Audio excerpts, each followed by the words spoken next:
SMP Negeri 1 Kesu dan SMP Negeri 2 Rantepao ditutup sementara oleh Dinas Pendidikan Kabupaten Toraja Utara usai rapat bersama dengan komite dan pihak sekolah.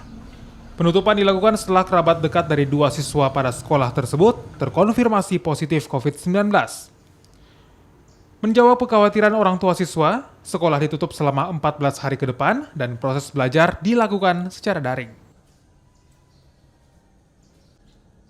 Ya, sebelumnya pada bulan Agustus kita sudah memperlakukan pelonggaran untuk sektor pendidikan di Kabupaten Toraja Utara, khususnya tingkat SMP dan SMA.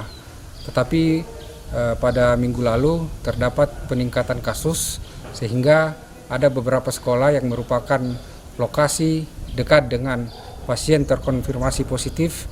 Atas kesepakatan dari Dinas Pendidikan, Dewan Guru, komite, pihak sekolah, kembali dilakukan penutupan sekolah. Orang tua siswa dengan saudaranya, karena kebetulan siswa kami ada beberapa orang tinggal di Buntuelo di sini, di Buntuelo, kemudian sudah positif. Dia punya orang tua yang selesai melahirkan. Orang tua saudaranya juga karena mereka tinggal di situ, tetangganya.